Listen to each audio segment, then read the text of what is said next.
Такая была насыщенная неделя у главы государства, а накануне лидер страны отметил свой день рождения.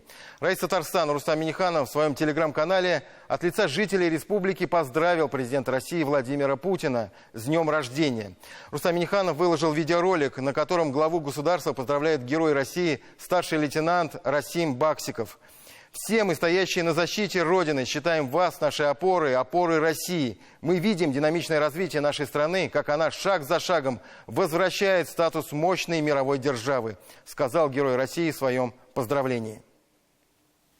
Уважаемый Владимир Владимирович, все мы, стоящие на защите Родины, считаем вас нашей опорой, опорой России. Мы видим динамичное развитие нашей страны, как она шаг за шагом возвращает статус мощной мировой державы. Разрешите в день вашего рождения пожелать крепкого здоровья, сил, чтобы воплотить в жизнь все планы. Уверен, нас ждут великие победы во благо Родины.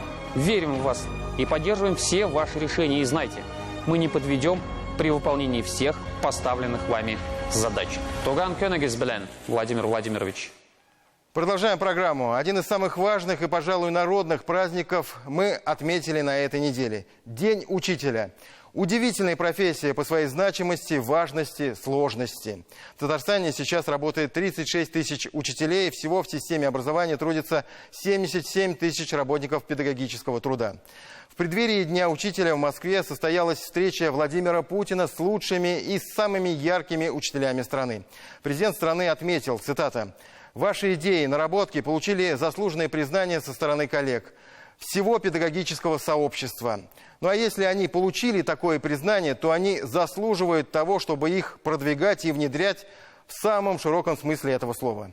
Среди самых лучших на этой встрече был и наш татарстанский учитель, наш коллега в прошлом Арман Костанян, ныне учитель математики в лицее «Иннополис». И нам есть чем его поздравить. Лучший учитель республики этого года Арман Костанян стал призером всероссийского конкурса. Вошел в топ-5 лучших учителей страны. По его признанию, он пришел в профессию случайно, но ни о чем не жалеет. На уроках может сыграть на фортепиано и представить математику в стиле рэп. Татьяна Тимошенко продолжит.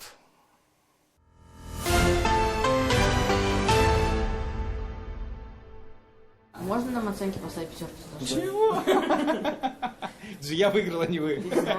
Лучший учитель Татарстана, лауреат и один из 3 призеров всероссийского конкурса учителей Арман Костанян после московской сцены и поздравлений встречается со своими 8-классниками. Здравствуйте, ребята. Здравствуйте. Здравствуйте. Неизменная звездная улыбка. Учитель математики в прошлом и сам телезвезда. Вел рубрику на канале ТНВ. Всем привет! Сегодня уже суббота и время свежих новостей интернета. Подрабатывал на стройке, во время учебы в институте играл в КВН и занимался бальными танцами, работал программистом. В школу попал случайно. Сначала не хотел, но все грани сошлись в одной профессии. Остался уже на 6 лет. Например, мы на уроке модельку куба распечатали на 3D-принтере, соответственно, геометрическая фигура, с которой работали. Один урок я начинал с стихотворения, и, соответственно, на основе стихотворения, проанализировав его, мы построили математическую модель и задачу решили. То есть вот такое тоже бывает. У меня одна, так скажем, из моих преподавательских фишек, что я пытаюсь показать математику, эту математическую начинку во всех предметах, которые нас окружают, обыденные. Стена, дверь. Да, я не знаю, пластиковая бутылка, крышка от кастрюли, я не знаю, кусок сыра, все что угодно. Мета- и надпредметность как основа получения главной способности, анализа, обретения новых навыков, которые должны стать основой успешности учеников в жизни. Грамотность математическую развивает, практику тоже мы не забываем. Всем нужны для укрепления своих знаний практика-ориентированные задания. Выпускники этого года, победители Всероссийской Олимпиады, уже сами работают учителями и наставниками. О важности профессии, которая формирует будущее, ее экономику, благополучие общества во время встречи с лучшими учителями страны говорил и Владимир Путин. Это не просто профессиональный праздник. Он близок, понятен практически всем гражданам нашей страны, тем, кто учится, тем, кто учит, и всем, кто учился. Хочу вас всех поблагодарить за ваш труд, заботу, душевную щедрость к детям. и пожелать вам всяческих успехов.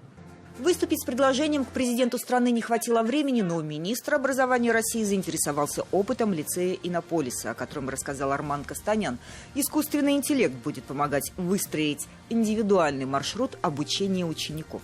Он будет проводить диагностику, да, то есть он задает какие-то сначала базовые вопросы, которые мы там в него загружаем, а потом уже в зависимости от ответов он будет генерировать новые вопросы, чтобы проверить глубину его знаний, глубину увлечений, интересов, сфер деятельности и так далее. И вот тем самым он будет показывать, что вот там у ребенка хорошо вот это получается, надо ему вот это усилить. Или там здесь вот у него слабенько, надо попробовать, если понравится, двигаться дальше. И вот здесь уже на основе вот этих данных как бы вот наставник, там, тренер, педагог, то есть он уже может выстроить вот этот маршрут, скорректировать его и так далее. В школах республики сегодня работает 77 тысяч педагогов. В День учителя они принимали поздравления и от Раисы Республики. Каждый педагог вкладывает всяческую души своих учеников. Именно от вашего опыта, мудрости и знаний зависит воспитание молодого поколения, неравнодушных граждан и патриотов Родины. Одна из характеристик учителя – то, как называют его дети в своем окружении. Арман Анатольевич, уши закройте, пожалуйста. Закройте? Да, я пообещала, что уши вы закроете. Можете. Потом. Так, я что-то не припомню. Я слышала, как говорили, то есть Арманчик говорили. Ну, это если быстро, коротко, так. Да. Но это не прозвище, скорее, просто как... Удобнее говорить. Любя.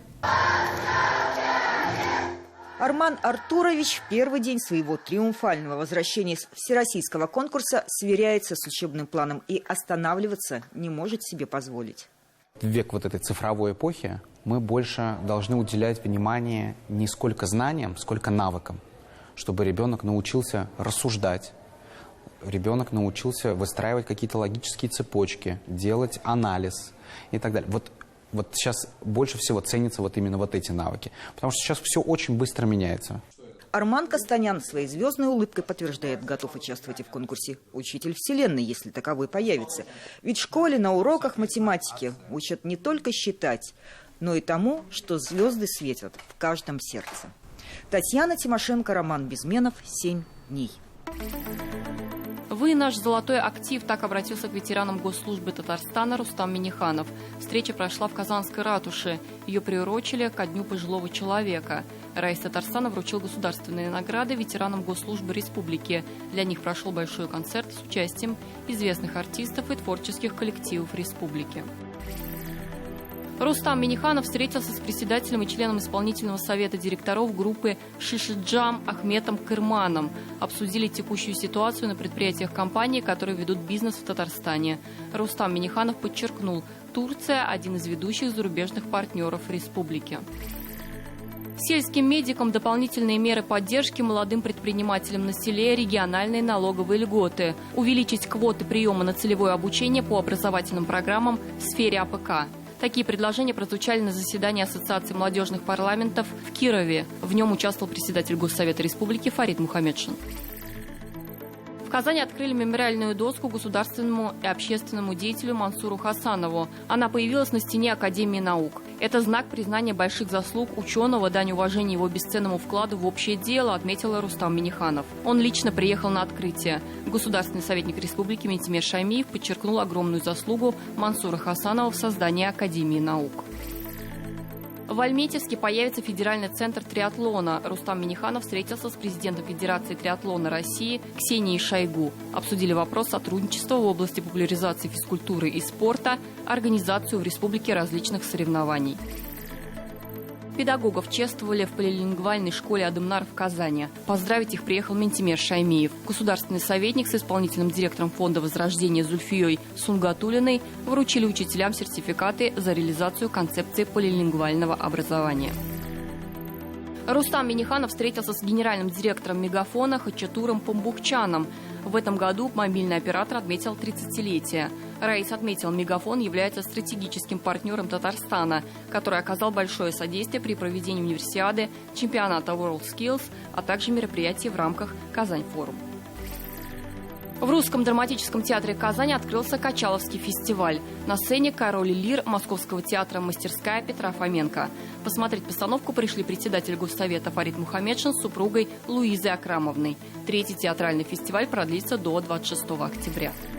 В Татарстане во всех 45 муниципальных образованиях приняли решение о начале отопительного сезона. Об этом сообщили в Доме правительства на субботнем совещании с Раисом Республики. В Казани отопительный сезон стартовал 5 октября. Норматив подачи тепла в многоквартирные дома – 2 недели. На сегодняшний день подключены к отоплению 49% школ, детских садов и больниц города. –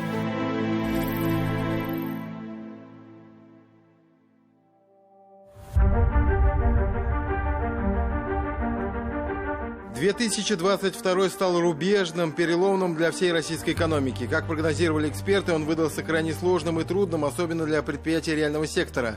Группа компаний «Таиф» в этом отношении исключением не стала. И тем не менее, несмотря на тотальные санкции, введенные против России, предприятия группы выдержали все, завершив год с отличными результатами. Об этом было доложено на расширенном заседании Совета директоров акционерного общества «Таиф», которое прошло в головном офисе компании в Казани. Сольдированный доход с учетом компаний, объединенных с ПАО «Сибурхолдинг», составил более 1 триллиона 100 миллиардов рублей. В том числе доходы компаний группы текущего состава превысили 600 миллиардов рублей. По показателю доходов от продаж и по показателю EBITDA мы получили результаты, превосходящие уровни прошлых лет. Важным фактором устойчивости компании стал огромный запас прочности, накопленный за предыдущие годы работы, а также высокая квалификация специалистов. Сложные вызовы в ТАИФ научились преобразовывать в точки роста, а полученные доходы позволяют не только динамично и поступательно развиваться, но и направлять колоссальные средства на социальные проекты, поддержку спорта, благотворительность.